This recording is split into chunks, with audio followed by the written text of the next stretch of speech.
Picture this. The year is 1518 and you're strolling through Strasbourg when suddenly you spot a woman dancing. Alone. That's right. Our story starts with a single woman named Frau Trophea, who felt an inexplicable urge to dance. Now, imagine the curious glances and raised eyebrows of the onlookers. Here's Frau, doing her own thing, dancing like nobody's watching.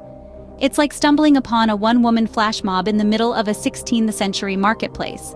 And let's not forget, this was an era when spontaneous dancing was not exactly the norm. People must have been bewildered, amused, and perhaps a bit concerned. But hey, it's just one woman dancing, right? What harm could it possibly do? Oh, if only they knew. This seemingly innocent dance routine was the first ripple in a wave of uncontrolled dancing that was about to sweep through Strasbourg.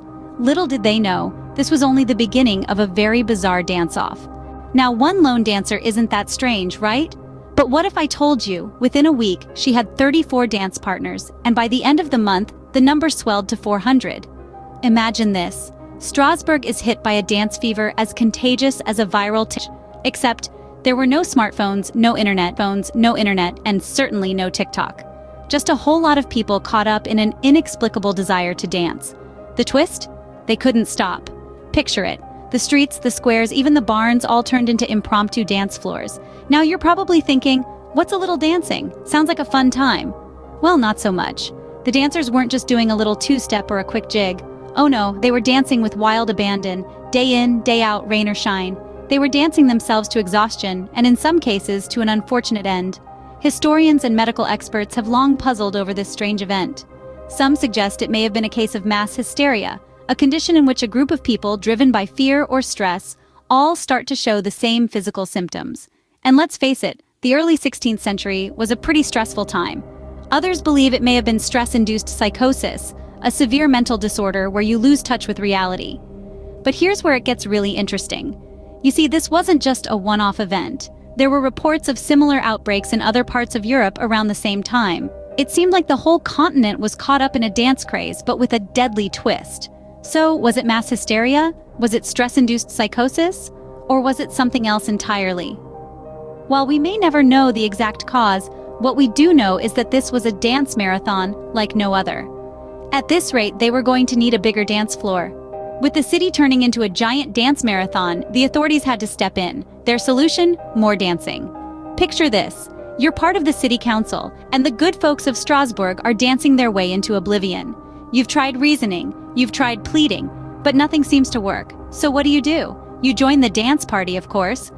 In a twist that would make even the most seasoned choreographers head spin, the authorities decided to encourage more dancing. Yes, you heard that right. They believed that the people of Strasbourg were suffering from a hot blood disease, and the only cure was to dance it out. Imagine if your doctor told you the only way to cure a fever was to run a marathon. It's as if they took the phrase, "dance like nobody's watching," a little too literally. They even went so far as to hire professional dancers and musicians to keep the rhythm going. Picture a medieval flash mob, only this one's not stopping for anything or anyone. It's like your neighbor's party that goes on till the wee hours of the morning, only this time it's the city council footing the bill. Imagine if today's authorities handled problems in the same way. Traffic jam on the highway? Let's add more cars. Too much pollution in the air? Let's start a bonfire. It seems like the authorities back then were big fans of the fight fire with fire approach, only in this case it was more like fight dance with dance. But as we all know, every dance marathon has to end at some point. And this one was no different. The authorities' solution might have been unconventional, to say the least, but it did lead to some unexpected results. Well, if you can't beat them, join them, they said, and boy, did they join. The city of Strasbourg went from a quiet, peaceful town to the host of the biggest, longest, and most bizarre dance party in history. And all it took was a little nudge from the authorities. Now, you might be thinking, a citywide dance-off sounds like a blast, right? Well, not when people started dropping like flies. Picture this, the sun is beating down, the music is playing, and the people are dancing. But as the days roll into weeks, the scene takes a dark turn. The dancers, once lively and full of energy, now look more like the walking dead. Gone are the smiles and laughter, replaced with hollow eyes and pained expressions. The once jovial dance-off had turned into a grim dance of death. People started falling to the ground, unable to get up. Heart attacks, strokes, and just sheer exhaustion claimed the lives of several dancers. The streets of Strasbourg started resembling a battlefield, with bodies strewn all over. It was as if the Grim Reaper himself had taken the DJ's place and was playing a deadly tune. But let's lighten the mood a bit, shall we? After all, who knew dancing could be so dangerous? It makes you think twice about signing up for those dance-a-thons, doesn't it?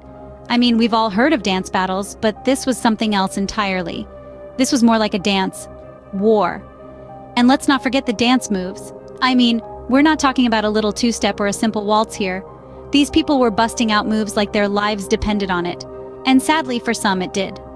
So, next time you're at a party and someone challenges you to a dance-off, maybe think twice. You don't want to end up like the unfortunate souls of Strasbourg in 1518. Remember, dance responsibly, folks.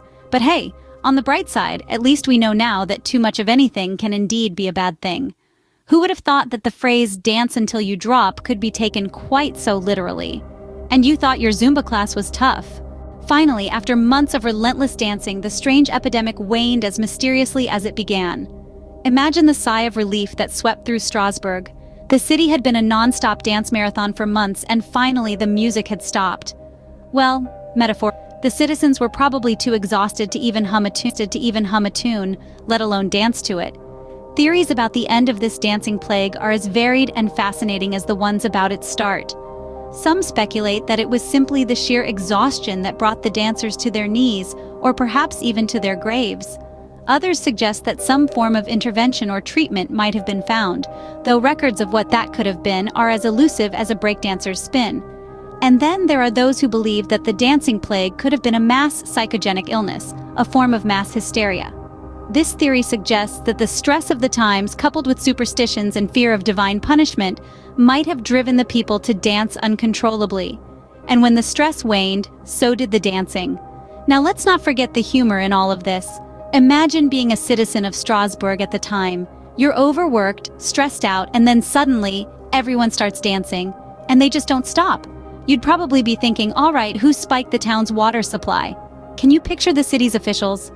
They must have been pulling their hair out thinking, we've got to put an end to this. We can't have another dance-off. It's safe to say that the city's annual dance festival was probably put on hold for a few years after that. In all seriousness, though, the dancing plague of 1518 remains one of history's most fascinating and bizarre events. Its start was mysterious, its duration was devastating, and its end, well, it was a relief to say the least. And that, my friends, was the last time Strasbourg hosted a dance-off.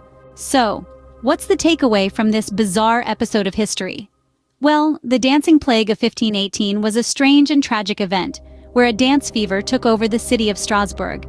It started mysteriously with a single dancer and rapidly spread, becoming a dance epidemic that lasted for several days. The authorities, in a desperate attempt to control the situation, even encouraged the dance, hoping it would burn itself out. But this was no ordinary dance. It was deadly. Many danced themselves to exhaustion, even to their deaths. The city was in chaos until, as suddenly as it started, it ended. This odd slice of history reminds us of the power of human behavior, the effects of stress on a community, and the unpredictable nature of mass hysteria. Remember, folks, next time you feel like breaking into a dance, make sure you've got plenty of water, a good pair of dancing shoes, and a very understanding city council.